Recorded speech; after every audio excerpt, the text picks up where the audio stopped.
and welcome to Fan/Fiction with Andrew/Zach. I'm Zach Dunsing. And I'm Andrew Gum. Today we cover a brief history of pre-internet fan fiction. Zach tries to explain reload theory. And Andrew gets lost in the weeds. Again.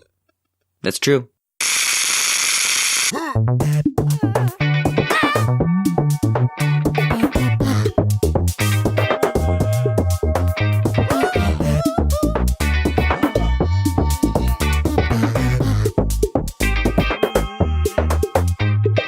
Yeah, what's going on?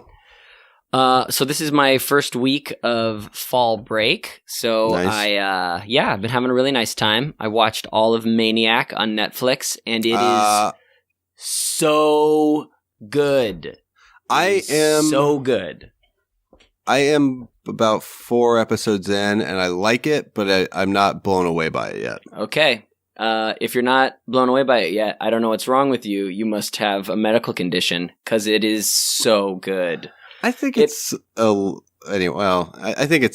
little awesome, incredible, no. like work of modern genius. I don't think it's as dense or as complicated as a lot of other people seem to think it is, but that's its density and complexity are not the thing that is so amazing about it to me. It's just such an imaginative, beautiful world that they've made. And like the kind of 1980s futuristic computer aesthetic that they have, and how weird the characters are, and how bizarre the sense of humor is inside of it. Oh my gosh. I currently, and I haven't seen it all yet, I currently liked it better when it was called Eternal Sunshine of the Spotless Mind. Yeah, that is literally what I've been telling everybody. It's like, if you like Eternal Sunshine of the Spotless Mind, you will like this. If you didn't, then just, I don't know. Well, and I, like all living human beings, do enjoy a sort of fake 80s future. Yeah, because you're alive. Well, yeah, but it's also like, that is also so played out. And I like it. They do a good job of it in Maniac, but it's, as a concept, is very well worn at this point, I would say. Yes. I don't really like anything based on nostalgia alone. Well, this doesn't feel like it's based on nostalgia alone to me, but I hear what you're saying. I don't think it is either. I think it is kind of its own thing, and that's nice. But it also, it's got touches of Beyond the Black Rainbow, and it's like got never seen that. You don't need to. It's got touches of. Actually, I haven't seen. I haven't watched it, so I shouldn't say that, but I didn't need to. And or even like Stranger Things, which is even is completely nostalgia, and that's the point, and that's fine. But whatever, it's worn out. Sure. What I did see this week was the new Predator movie. Oh, speaking of nostalgia, How was it, Shane? Steeped in controversy, bit of a predator himself. Well, not him, his friend. Wait, isn't Shane Black the one who was in the original movie and then also involved in a sex scandal of his own right now? Well, Olivia Munn? Well, no. It wasn't Shane Black. It was a guy on set. It was like a guy who Shane Black hired to be in these, like, some scenes that were cut out of the movie, who was also a friend of his. Oh, right. That's my understanding. Yes. Yeah, okay. Okay. Yeah, no, it's good. Olivia Munn's good at it. It's got a couple of, like, really decent sort of meta jokes about the franchise. It's ultimately, it's fine. It's a good ensemble, and that's enough to make it entertaining. It was very entertaining, but it's like ultimately just fine. But the reason I bring it up is because I was watching it, and something occurred to me, which I realized I've been thinking about a lot. Like, I've thought about a lot before, but I've never really put it into terms yet. And here's my theory that I'm proposing to you. Okay. Receptive to it. Which is that there are 2 types of action movies. There are the types of action movies where you see people reload their guns, and there are the types of action movies where you don't see people reload their guns. Yeah. And the former are always better to me. Yes. Well, I agree. Both are very entertaining, but the former are always like better movies to me. You know, the kind of action movie I like is the movie where someone is trying to reload at one point and just bullets are spilling out of their like blood-slicked fingers. I love those moments. And you get like the tinkly, and then he like gets like only 2 into a chamber, and then misses with one and just wings the guy with the second, and everyone's all sweaty and has a mustache. So okay, so that doesn't really factor into my theory, but okay, continue with your theory. So so this new Predator movie is very much you don't see people, no one ever reloads. Gotcha. So I'm calling it reload theory. Okay. And so you have like the original Predator is a reload. Aliens. The Matrix Reloaded. It is not. Ironically, The Matrix Reloaded is not a reload movie, but the first Matrix movie and The Matrix Revolutions are reload movies. Which is why they're better. Yeah. Okay, continue. I'll probably continue regardless of whether you say continue. Yeah, so like Heat, John Wick, Saving Private Ryan, most war movies, Aliens, the first Rambo, the first Die Hard, but probably the first and maybe second Die Hard, but I don't think the rest of them. All reload movies. Yes. And they're all superior films because if you're if you're paying attention to a finite amount of resources and finite amount of things that you have to do before you move on in the sequence, like it creates more problems for your characters, and if you're paying attention to that kind of detail, then you're creating a more interesting and challenging movie for your action stars. Yes, I mean, and it makes it feel like it's weighted in real things too, like that there are stakes, like you could run out of bullets, which then would leave you, vulnerable. And it also builds in breaths and out breaths in action sequences, where if it's all just pedal to the metal the entire time, eventually you'll get action fatigue, unless you're watching Mad Max Fury Road, in which case somehow you don't get fatigued. But every Mad Max movie is a reload movie. That's true, because they're all very intent with resources. Yeah, they're all very and they set that up at the beginning, at the beginning of Fury Road. He literally like counts out all of the guns that they have in the car and all the ammunition. Yeah, that's sweet. I love those sequences. You're right. Well, yeah. Well, also, I mean, the greatest sequences in all action movies are the arming sequences where they go into the armory or they go. I love those moments. I even love it in like in Breaking Bad, the moments where he's like laying out all of the guns and explaining why they cost more because he filed off the serial numbers, and like it just like what's your favorite like armory scene? Well, the most memorable one that comes to mind is when it's like guns, lots of them in the Matrix, where it all just like runs in. Yeah, but I do have a special that's again place like that's like a meta example of it. It's like a video game inventory of guns in a movie, which is kind of fun. But I do have a special place in my heart in Boondock Saints, where it's just that weird guy with the hat who just opens the back room and they just go play in the armory, and it's all very childish. And then they go kill so many people with those guns that they just loaded into a duffel bag. I think Boondock Saints is a reload movie. It's hard to say. It really rides the line. It's very unique as a movie, and I know somebody who knows the director, and apparently he's just a monster. So it kind of ruins that for me. Yeah, he burned every bridge that he had. That's why that movie was never released. Because he just sucks so bad? Yeah, that movie was never released. As legend has it, some dude at Blockbuster found it, and like who worked at Blockbuster found it and watched it, and then it gained a cult following in the 90s. I did rent it from Blockbuster. That is how I saw it. No, actually, from Hastings Books. That's where I rented Boondock Saints from.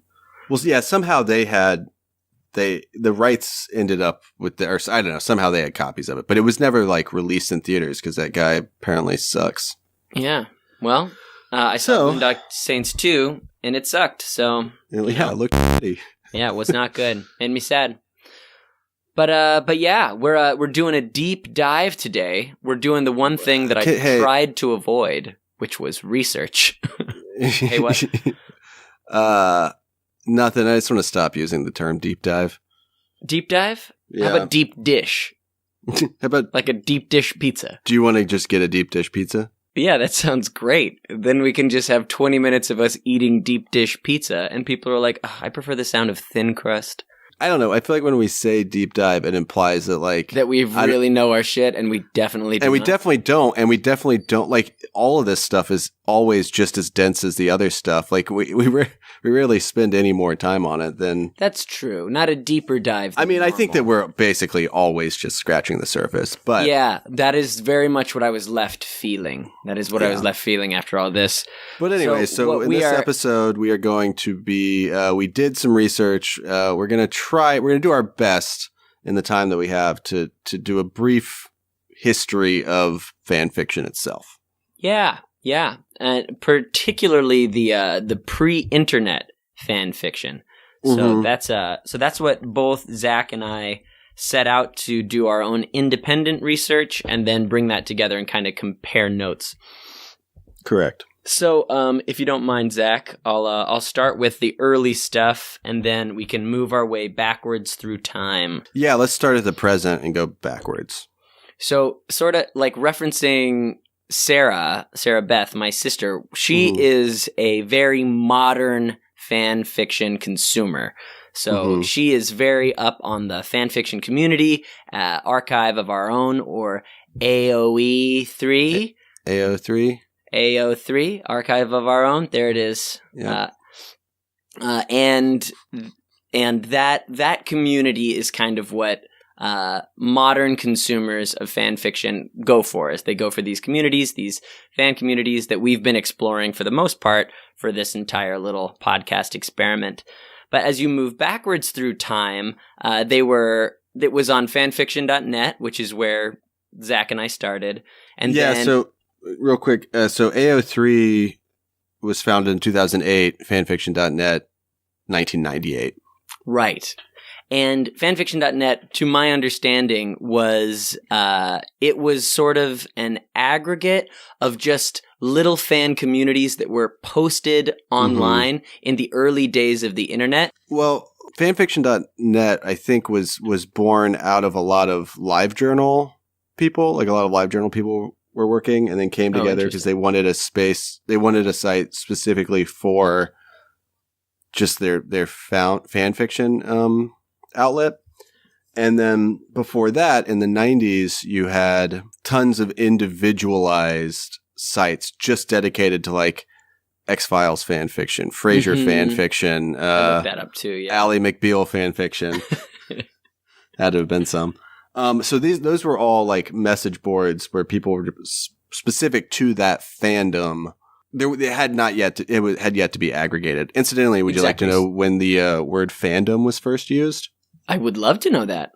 Supposedly, the first recorded instance of somebody using the word fandom was in 1896 Washington Post sports column. About people being fans of sports? Yeah, it just they were referring to the general fandom of the whatever team they were talking about. What I do like about that term, which seems very true for modern fan fiction communities, is that it feels like a kingdom or like a cast of people, like the fandom. It's like and it feels like that. Like if you are in the fan culture for something, you are a part of this thing that is larger than even the intellectual property itself, which I think is cool. Fandom. Yeah, definitely. So yeah, now we're in the 90s. Yeah, so you've got these message boards, early days of the internet, websites that are dedicated to very, very small communities of people that are interested in, fan fiction stories, which I should say this now because this is a feature of every single article that I read about this, is basically that fan fiction, as Zach and I have been talking about and just kind of speculating about, has been going on since the dawn of time. And the only reason it has this name and this following is just because of the nature of the internet. But the proclivity to make fan fiction and to share it with people that like these fan properties has been going on forever, apparently. Yes, and we'll get into that in a minute. And what's interesting about that is that as we started to research on fan fiction and the recent history of it, it seemed like it was kind of impossible to do that without, or to do it properly, you would also have to do a fairly substantial history of the internet. Yeah. Yes. Because a lot of these sites were born out of this culture that started in the 40s up through the 80s that was zine making, mostly science fiction zine making. So a lot of people writing fan fiction about popular science fiction books at the time and doing the same thing, like basically the same communities existed in the swapping of zines and publishing of zines as it does online. It was just way more difficult to do. And predominantly, as you said, they were all Star Trek. Which is what I thought. And what I was interested in is like this, all roads seem to lead to Star Trek from everything that I was reading. And one particularly interesting bit of that zine culture fanfic that was coming out of this Star Trek fan community was the invention of slash, slash fiction. Yeah, which we've talked about in the past, which is there's a name for it when it's two women, but that's just called fem slash. Fem slash, cool, thank you. For slash, it's just two typically heterosexual characters in fiction who you make have a romantic encounter in a story. And who did that start with? Oh, you guessed it.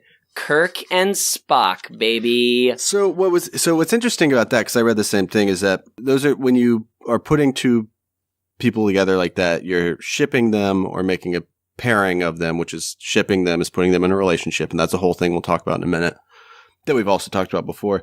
But what's interesting about that is they started calling it slash fiction because it would just be Kirk / Spock, right? Right, exactly. Whereas nowadays, traditionally, when you're shipping people like that or putting them together, you portmanteau the names together. Yeah, which is kind of a new invention. That's a newer thing, which is crazy though, because because spurk or just straight up cock, or just cock. Like, yeah, like that's perfect. Why? Yeah, I mean, if only they had known, if they were ahead of their time enough to just call it cock fiction, spurk fiction. So what are your? Give me two people you'd like to ship together. Together? Yeah, and what's the portmanteau for them? Oh, well, I'd love to see Peter Parker and Porky Pig together, and it's just Peter Porker. Obviously. Damn it. Yeah. I mean, your turn. Okay. I'd like to see Jake the dog and Finn the human have something more than just a bromance. Mm-hmm. And you could call that Jen the hog or Fake the dog man. Fake the Dog Man. I like that. Also, as like just a surrealist horror novel called Fake the Dog Man.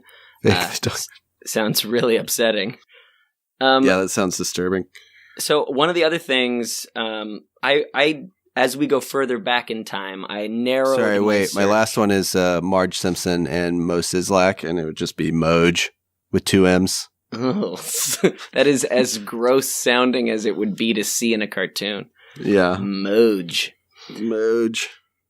So I ran into a term that we've run into multiple times in the past, but it came out of these early days of fan fiction as well, I believe. The Mary Sue, which... So I've got some background on that.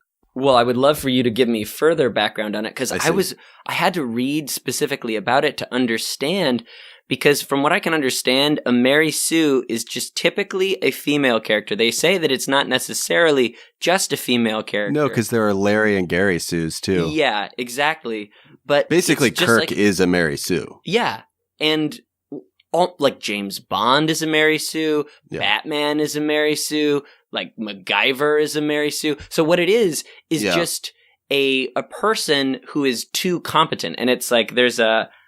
Oh, it wasn't Isaac Asimov, but it was somebody who said, it's okay if it's a man because the Mary Sue as a man is the competent man, but if you have a female character who has too many virtues, like they're beautiful, they're smart, they're capable, They're not seen as a relatable character, and they're Jesus. shunned by the fan community, which I think is so weird because the fan community is largely female readers. It seems to be predominantly female across the board. I mean, creators and participants. I don't know if that's true or not, but that certainly seems to be the case. So yeah, let's just talk about Mary Sue for a bit because so a lot of the articles that we obviously both read were on the Mary Sue, which is a great website to check this stuff out. Yeah, totally. Should have started there. I mean, could have saved ourselves a lot of time. Yeah, definitely. So the term itself comes from a parody Star Trek zine called about a character named Mary Sue that came out in the 70s. And it was parody because it was meant to. So Mary Sue in that character is like a 15-year-old who is the smartest cadet to ever come out of Starfleet. She's capable at everything. And it was intentionally making fun of all these types of characters that were coming up in fan fiction a lot at the time and still. And the idea of the Mary Sue is like, somebody put it really well. They just called it a ludicrously empowered author proxy. Yes, I'd heard that, yeah. When you write yourself into the story as this incredibly talented and capable person, like that's a Mary Sue. So a lot of like recent examples are like Rey from The Force Awakens, Katniss Everdeen, even Imperator Furiosa. However, I don't actually think any of those three are, because the whole I would say that all of them are pretty psychologically damaged by the ends of those movies, or at the beginning of those movies. Well, I don't even think it has anything to do with that. I think it's more the fact that the reasons why they're skilled at the things they're doing is because they grew up in environments where they had to learn them to survive. Right. So it's not just a ludicrously empowered person. It's somebody who's disproportionately good at what they do for no particular reason. So a Mary Sue, and I think this was probably intentional, Olivia Munn? Olivia Munn? Yeah. Yeah. In The Predator is like a evolutionary biologist who like inexplicably knows her way around every firearm, and it's there because it's just fun. And as I said, it's not a Reload movie, so it doesn't matter. Like It's just fun that she's in on it with all the guys. Right. It actually is just entertaining, and she's, like I said, she's really entertaining it. But I think she's like purposefully a Mary Sue in that. Sure. Like that we're kind of just enjoying the fact that we're jumping in on the already present Predator tradition of, in a fun way, lampooning the action movie franchise. Yes. Like, yeah, I'm into that. I'm into it as long as it's, well, I mean, I'm not into it in the first place. I just think it was a weird standard that is held mostly to women.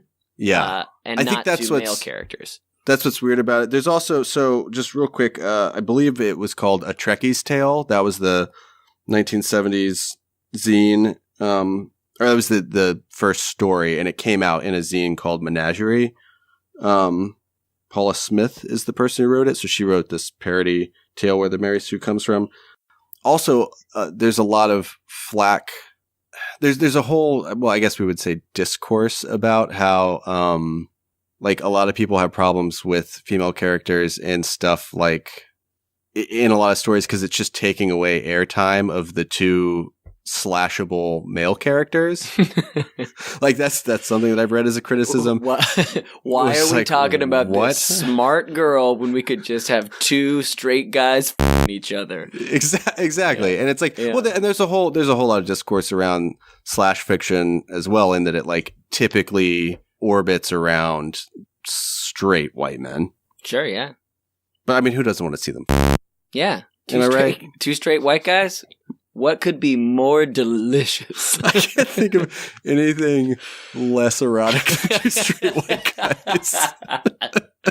Yeah. What we should have named our podcast, nothing less erotic than this. I've also found it interesting that there's femslash, which is obviously just slash fiction with two women, is pretty underrepresented in fan fiction. Like there just isn't as much of it around, which I found interesting.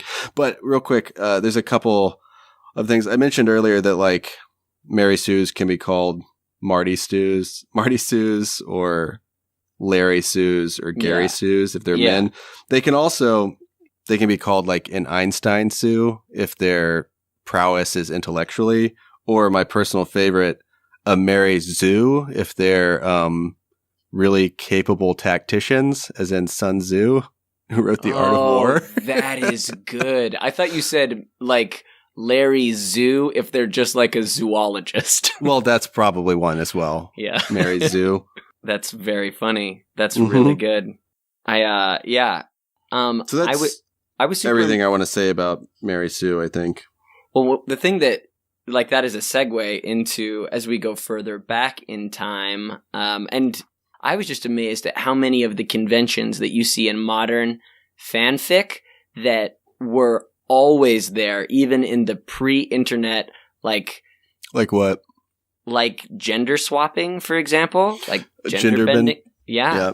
When I was doing my investigation into like Sherlock Holmes fanfiction, of which there is a lot, I was finding that they would be written in these magazines, one being the Speaker magazine. The one that I read was written in 1891, just 4 months after the initial publication of Sir Arthur Conan Doyle's very first Sherlock Holmes story, A Scandal in Bohemia. And they were called these pastiches back then. So it's just, you basically take these characters and you just make a little joke story out of them. And would you like to know some of the people who wrote Sherlock Holmes fan fiction? I would love to. Well, one that I did not read was from Mark Twain, but that makes sense. Yeah, which is just fun. That's just fun. They're just contemporaries. And the one that I did read was written by J.M. Barrie, the writer of Peter Pan. Oh, I know. They were friends, and he basically did it just to troll his buddy, Sir Arthur Conan Doyle. That's awesome. I mean, didn't Michael Chabon write something like his book after? I never read it, so I could be wrong. But his book after Cavalier and Clay was like Sherlock Holmes in World War II or something. I don't know, but I totally believe it because apparently everybody has. Yeah, because apparently everybody has written Sherlock Holmes fanfic. So at the time, that was the Sherlock Holmes Society and the Baker Street Irregulars. Did you read anything about them? No. Oh, yes. Well, those are just like groups of aficionados. I did. Yeah. And that's where a lot of the fan fiction was coming from. Yes, I've got a few stories from that group of people, and that's where some of the gender swapping stuff comes from. In fact, some of that comes from a dude named Rex Stout, who wrote a Sherlock Holmes ripoff story called Nero Wolfe, and he, having read the source material so closely, insisted that Watson was actually a woman because he's constantly nagging Sherlock Holmes about smoking and doing drugs and stuff and telling him not to. And a quote from him that I thought was really funny was, "Imagine a man asking another man to play him a song on the violin." I mean, those are strong words coming from Rex Stout. I know. It's pretty crazy. Okay. So just one more real quick fun story that I like. There was a dude named Arthur Whitaker who wrote fan fiction of Sherlock Holmes that he thought was pretty good, and he actually gave it to Sir Arthur Conan Doyle and said, "Do you want to partner on this? Like, we could both have our name on this writing credit."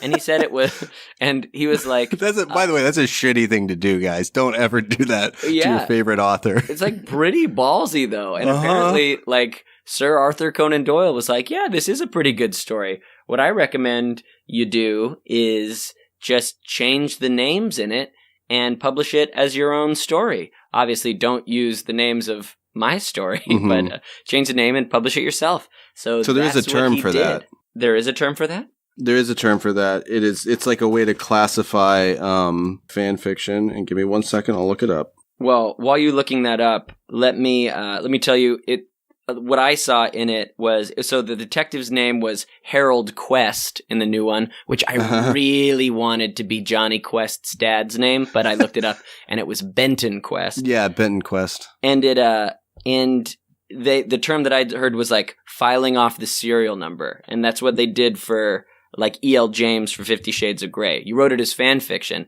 and it was good enough that you wanted to actually publish it. So now you got to go back through your own fiction and like file off the serial number so you can publish it as your own work, which I thought was interesting.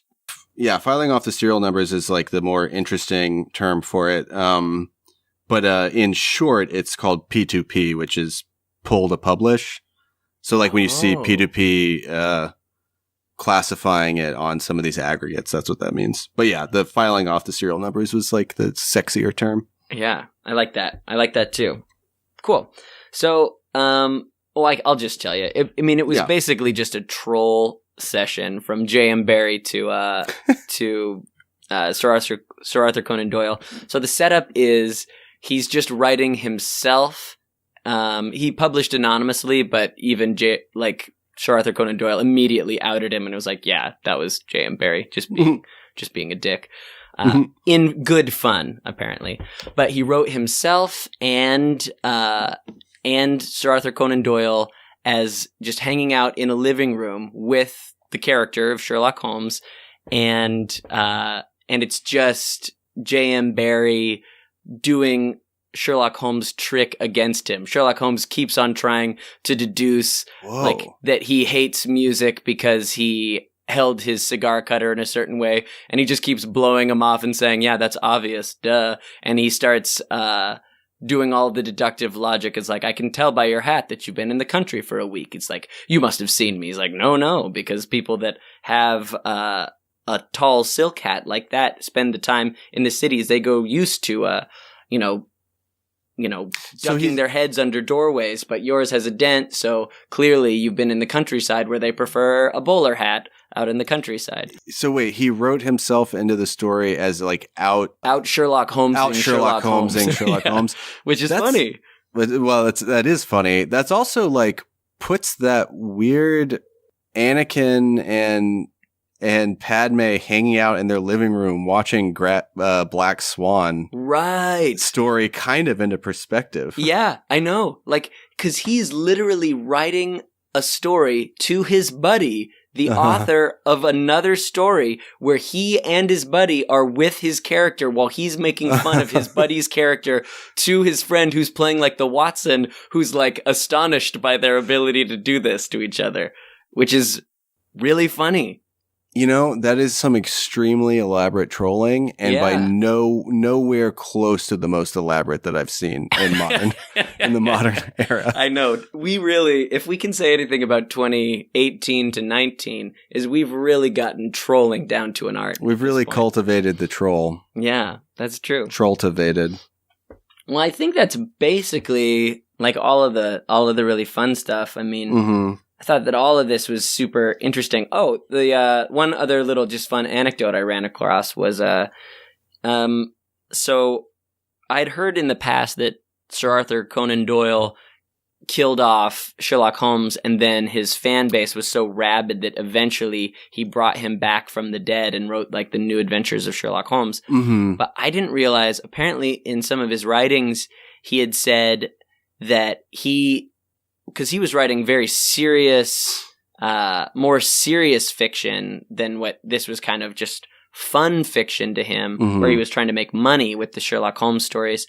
And he did not want the character of Sherlock Holmes to eclipse him as a figure. Which he nailed it then. Yeah, which he totally did. Like, everybody knows who Sherlock Holmes is, and I would say probably only 60% of the people that are familiar with Sherlock Holmes would know Sir Arthur Conan Doyle's name. Yeah, but if you asked them, if they were like, "Who's that?" and you're like, he invented Sherlock Holmes, they'd be like, "Oh, okay. That motherfucker. Did he smoke a pipe?" Yeah, I would say it's very hard to to separate the two. He's not like you can't. It's hard to be eclipsed by your own creation, right? But when you isn't that right, God? We invented trolls, motherfucker. What did you make? Everything else? You make all everything else. You win this shit. round, God. We're gonna get you, though. We invented meatball subs. What do you have? Yeah, but you compare that against God someone like meatball subs. Yeah, he did, but only kosher subs because, as we all know, God is Jewish. Mm-hmm. So, whereas Jane Austen's like big fans of Jane Austen, they worship her as an author and then all of her characters. Whereas people don't care about Sir Arthur Conan Doyle; they just care about the character of Sherlock Holmes. So he didn't like. Sure, yeah, no, that's a good point, and I think that's a good place to start as far as going back in history, and we should just do a second part to this where we continue backward from there. Sick. Right now? But right now, well, because I think that's like, I mean, I want to dive into Shakespeare, and you know, I think we should take more time to do just that. But for right now, I want to toss in doing this research. I just want to toss some new fanfic terms at you and see if you can guess what they mean. This sounds like a game, and I love games, so. Yes, please. This isn't a game, Andrew. This is serious. Okay. All right. I'll be very serious about this. So you know what canon is? Mm-hmm. The original source material. Correct. And I'm assuming you can guess what fanon is. Where it's the agreed upon like fandom telling within one fan community of what is real and what is not real according to one fan community's wishes. It's the fandom's canon. Mm-hmm. Do you know what head canon is? That is in one individual person, like how you choose to interpret that, like the original canon. Like I've heard of that in use with like Hermione Granger being like black. That's head canon, where it doesn't super go against the original canon, and it's just more fun to think of it that way. So let's think of Hermione as it's like private. It's private canon. Mm-hmm. Can we just call that non-canon? Can we just say that's non-canonical? Yeah. Why does it like why? That's it's such a funny, like silly term to me. Yeah, what you think of in your own mind. You could also just call that your thoughts. Yeah, you could just call that hopes and dreams. Yeah. I like that. I mean, headcanon makes it, gives it kind of. It makes it sound like a delicacy. Yeah. Or like something that could really clean out your sinuses really fast, like a headcanon. Mm-hmm. But a headcanon. Or like, give me more. Give me more of these. I want to play. Okay, so you know where slash came from. Do you know where shipping originated? I'm going to guess that it came out of Buffy the Vampire Slayer trying to put characters that didn't end up together. That is a really good guess, and I'm sure that it mutated very heavily because of Buffy, but it actually supposedly originated with the X-Files. Oh, Mulder and Scully. Yeah. People Mulder really and wanted Scully them to get together. Yeah, that makes sense. And their UST. Yeah. Unresolved sexual tension. Yeah. Is that a term as well, UST? I have not seen it anywhere other than that article and our podcast, but I'm assuming it is. Hey, I mean, I experience it regularly, so it's real to me. It's real to you. Yeah. No, I said ust, not lust. Oh, got it. So also, since in shipping, like, so there are shipping wars. Like the two pairings that you put together, that's a ship, right? You want your two, Mulder and Scully to be together. You're also describing a trade war. Mully. Shipping wars. I got it. Yeah, well, that's true. Or Skulder. So you got you. So Skulder is your ship, but then like if you're of the camp like I am that wants Mulder to get with the Cancer Man, then we would be battling inner fandom. It'd be a shipping war. Yes, where it's like Can Solder is what you call that. Exactly. Do you know what OTP is? One true pairing. That's your actual soulmate. These are too easy. Dancing. Hey, they're new to me. Okay. TPTB? Don't know what that one is, but let me speculate. Hold on. TPT. Yeah. D? B, as in butt. TPTB. The proof, the pudding. B, not P. All right. The proof is in the pudding is not It's correct. actually just the pudding. It's The like, pudding, the horror.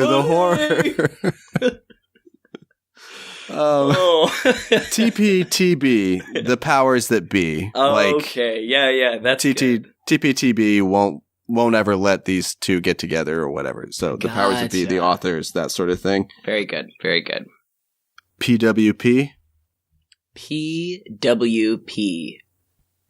I'll give you a hint. It's not pudding. What pudding?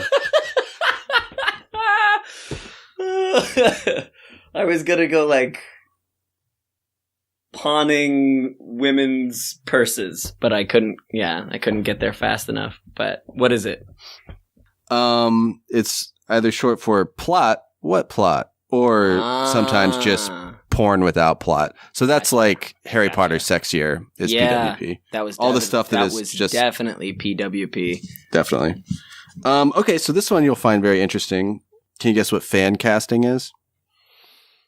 My guess is predicting what is going to happen in the fan fiction that you are currently reading, not in canon. So if you're trying to forecast the next thing that's going to happen within your own fan community. That's a good idea. That's wrong, but that does make sense. Cool. No, it's when fans like recast characters with different actors, or like before it's been announced that who's going to play who. Like you. Oh, I do that in my head all the time. I know. It's like Idris Elba needs to be the next James Bond, for example. We've been saying that for years. Yeah, I mean, you saw Kari Joji Fukunaga is directing the next Bond. Oh my God. Maniac is a work of genius. So is True Detective Season 1. Okay, so I'm going to bring up another so-called work of genius that Andrew's a big fan of. So do you know where the term race bending comes from? Race bending? Yes. I'm going to guess probably has to do with whitewashing Asian characters to make them look more white.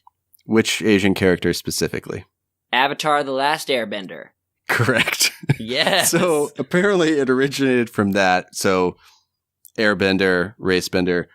And you're right. It is like the bad version. It seems to be potentially used in two different, like very different ways. One is negatively referring to whitewashing and the terrible practice of that.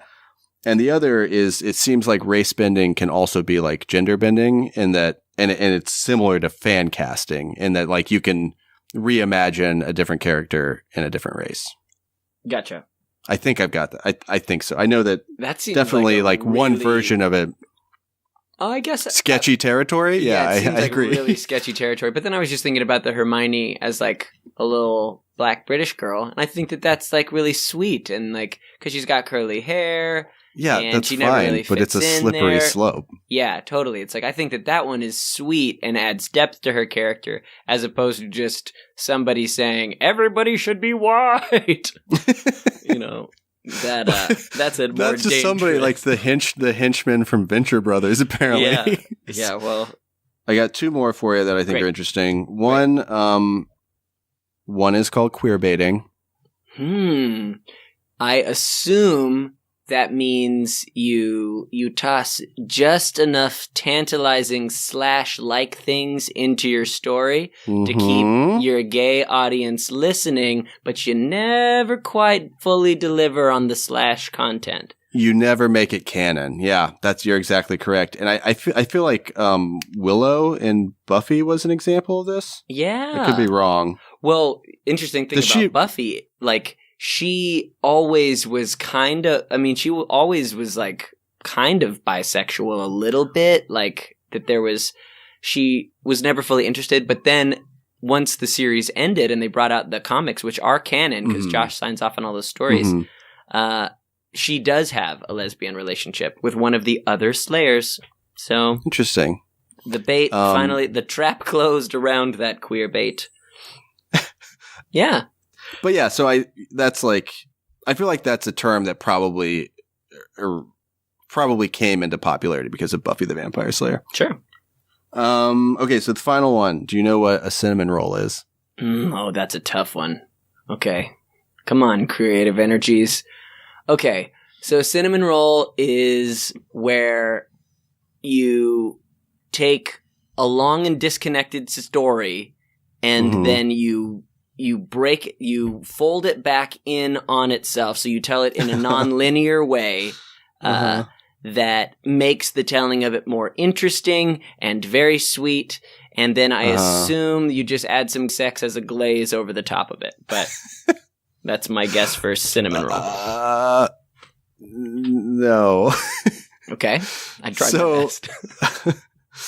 A cinnamon roll is a pairing between two people that is just like too good and too wholesome and too pure to actually exist. Like it's like it's too sweet. Luna and Neville. Like, yeah.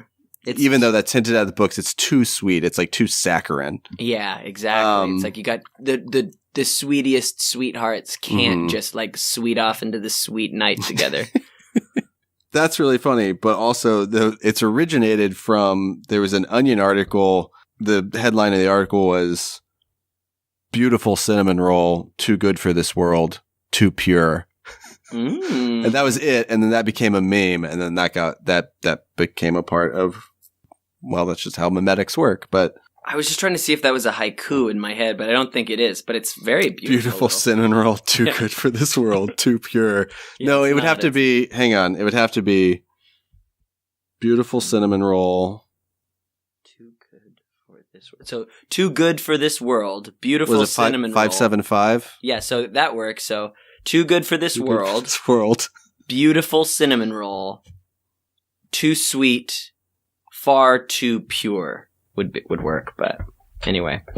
Beautiful cinnamon roll. That's just my headcanon of that Onion article. Too good for this world. I have to you. Yeah. I knew you were gonna cinnamon roll eventually. It was always gonna end there. Yeah. Good night, Andrew. Good night, Zach.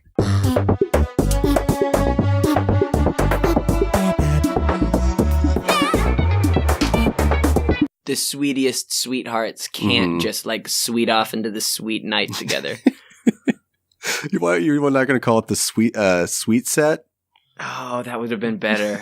God, thank God you're editing. Try it one more time. Yeah. So you got the. Can't do it again. They'll know, Zach. You have to do it. Oh God! I swear to God, you have to do it, or you're off the podcast. It would be a gift. All right. Okay. You got this. Take two. I can't do it. I can't do this twice. You can't say the sweetest sweet off into the sweet set. Sweet set? No. It's too sweet. Jesus. That's a cinnamon roll. You're asking me to do a cinnamon roll. Yeah, I can't you're do right. It. I am yeah, you're right.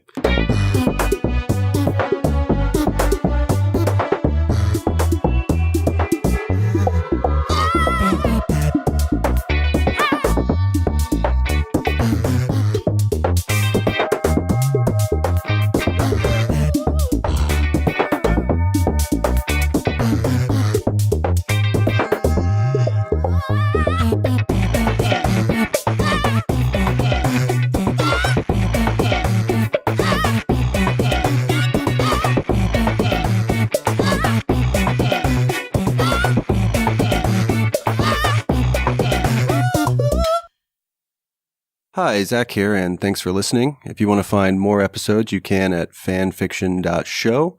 If you want to contact us, you can email Xandrew, that's Andrew with a Z, Xandrew at fanfiction.show. Our Twitter and Instagram are at fanfictionshow. In this episode, we talked about A Trekkie's Tale by Paula Smith, A Double-Barrel Detective Story by Mark Twain, which sets Sherlock Holmes in the American West, My Evening with Sherlock Holmes by J.M. Barrie, The Final Solution by Michael Chabon, And we briefly mentioned the detective stories of Nero Wolfe by Rex Todd Hunter Stout. And finally, The Man Who Was Hunted by Arthur Whitaker.